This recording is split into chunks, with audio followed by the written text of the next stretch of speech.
નમસ્કાર કલમ યુદ્ધ સમાચારની સાથે હું છું આપની સાથે પાયલ બાંભણિયા। તો જોઈએ આજના મહત્વના સમાચારમાં। સુરત સિંગણપુર કતારગામ તારણકુંડની અંદર એસએમસી ઓફિસરો દારૂની પાર્ટી કરતા રંગે હાથથી ઝડપ્યા અને એસજીટીવી ન્યૂઝના રિપોર્ટર પ્રદીપ પીપલિયા અને વોર્ડ નંબર 7ના કોર્પોરેટર નરેન્દ્ર પાંડવ સાથે રહી 5 થી 6 ઓફિસરો નામ પંકજ ગાંધી સિનિયર ઇન્સ્પેક્ટર તેમજ ખલાસી saving inspector Pinesh Sarang inspector Ajay sailor Sanjay Retiwala contractor swimming કરવા આવેલો એક સભ્ય અને સાથે વોચમેન હતો। આ તમામ ક્લાસ 3 ઓફિસરો અને કતારગામ સભ્ય સ્વિમિંગ પૂલના લોકો દ્વારા પાર્ટી કરતા રંગે હાથે ઝડપ્યા અને કોર્પોરેટરે 100 નંબર ડાયલ કરી અને આ ઓફિસરોને પોલીસને સોંપી દેવામાં આવ્યા। જે રૂમમાં પાર્ટી થતી હતી તે રૂમનો દરવાજો પોલીસ આવ્યા બાદ રૂમમાં પડેલ દારૂની બોટલ અને ગ્લાસ ત્યાંથી ગાયબ થઈ ગયા હતા, પણ બોટલને કોણે ગાયબ કરી છે અને ત્યાંના અધિકારીઓ અને પોલીસો દ્વારા પૂછપરછ કરવામાં આવી તો બોટલ કોણે ગાયબ કરી તે મળી શકે છે। સુરત મહાનગરપાલિકાના કમિશનર મેડમ શ્રી અને હાઉસિંગ વિભાગના કાર્યપાલક આવા અધિકારીઓ પર શું એક્શન લેશે તે જોવાનું રહ્યું। બ્યુરો રિપોર્ટ કલમ યુદ્ધ સમાચાર રમેશ સત્યની સાથે।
શહેરના સિંગણપુર ખાતે આવેલા સુરત મનપાના તરણકુંડમાં શરાબની પાર્ટી રંગે હાથે ઝડપાઈ છે। સ્થાનિક પત્રકાર પ્રદીપ પીપલિયાને જાણ થતાં તેઓ ત્યાં પહોંચ્યા હતા અને શરાબની પાર્ટીનો રંગમાં ભંગ પાડ્યો છે। તેઓ દ્વારા સ્થાનિક નગરસેવકને જાણ કરવામાં આવી ત્યારે નગરસેવક નરેન્દ્ર પાંડવ પણ પહોંચ્યા છે।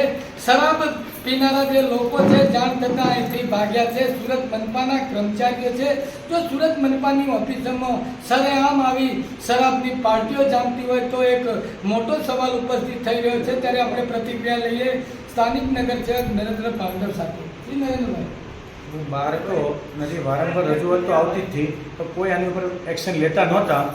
ત્યાર પછી પ્રદીપભાઈ પીપલિયા છે એમની સાથે બીજા સ્થાનિક આજુબાજુમાં 2-4 જણા રહેતા એમના સાથે ફોન આવ્યો મને કે પાંડવ સાહેબ આ રીતે છે અને આમાં કોઈ કરતું કંઈ નથી। એટલે મને થયું એટલે હું સ્ટોર ઉપર આવ્યો એટલે આ લોકોને મેં કીધું તમે ગેટ ઉપર કૂદી જાઓ। એટલે એ લોકો ગેટ ઉપર કૂદી ગયા। ગેટ ઉપર કૂદીને આ લોકો દારૂ અહીં બધા પીતા હતા એટલે એ લોકોનું શૂટિંગ લીધું અને બાકીના બધા છે ભાગી ગયા અને 100 નંબરમાં ફોન કર્યો અને આજના હાલમાં પોલીસ આવી ગઈ છે અને આગળની કાર્યવાહી કરશે। જે કોઈ અધિકારી છે ઉચ્ચ અધિકારી એની ઉપર પગલાં લેવામાં આવશે। કેટલા વ્યક્તિઓ હતા? હવે આમ તો વિડીયોમાં જોઈએ છે તો 7 થી 8 જણા દેખાય છે।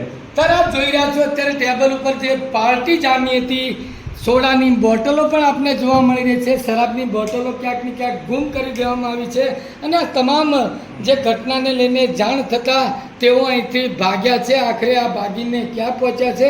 સ્થાનિક સિંગણપુર ડભોલી પોલીસ પણ અહીંયા પહોંચી છે અને આ તમામ લોકોને ઝડપવાના ચક્રો ગતિમાન કર્યા છે। સીધા આપણે દ્રશ્યો જણાવી રહ્યા છે। લાંબા સમયથી અહીંયા શરાબની પાર્ટી ચાલતી હોવાની બાતમી મળી હતી, પરંતુ આજે એકાએક તમામ જે શરાબની મહેફિલ કરતા કર્મચારીઓ ઝડપાઈ ચૂક્યા છે।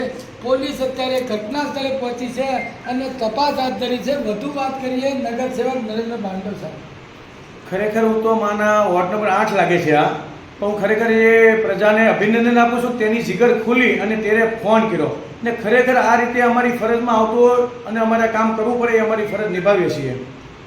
ત્યારે આપ જોઈ રહ્યા છો સિંગણપુર તરણકુંડ ખાતે સુરત મનપાના કર્મચારીઓ શરાબની મહેફિલ કરતા રંગે હાથે ઝડપાયા, પરંતુ ક્યાંક ને ક્યાંક આ જાણ થતાં તેઓને ભાગવાનો મોકો મળ્યો. અત્યારે તો 4 જેટલા કર્મચારી હોવાનું સામે આવ્યું છે. તેઓ અહીંથી ભાગી છૂટ્યા છે. પોલીસને જાણ કરતાં પોલીસ પણ અહીંયા ઘટના સ્થળે પહોંચી છે અને તેમની શોધખોળ હાથ ધરી છે. ત્યારે સવાલો જરૂર ઉઠી રહ્યા છે કે સુરત મનપાની કચેરીઓમાં જ સરેઆમ દારૂની મહેફિલ જામતી હોય, આવા કર્મચારીઓ પર સુરત મનપા કમિશનર તાત્કાલિક પગલાં ભરે. સીધા આપને દ્રશ્યો બતાવી રહ્યા છું. રૂમની અંદર જે અત્યારે જે ડીશો જોવા મળી રહી છે, સિંગ દાળિયા અને જે સોડાની બોટલો, પરંતુ શરાબની બોટલ ક્યાંક ને ક્યાંક તેઓએ ગુમ કરી દીધી છે. સુગંધ પણ ક્યાંક ને ક્યાંક અત્યારે દારૂની આ સમગ્ર રૂમમાં આવી રહી છે. પોલીસ હાલ તો પહોંચી ચૂકી છે અને વધુ તપાસ હાથ ધરી છે. કેમેરામેન આરિફ સાથે બળદેવ દેસાઈ, KTV ન્યૂઝ ગુજરાતી, સુરત.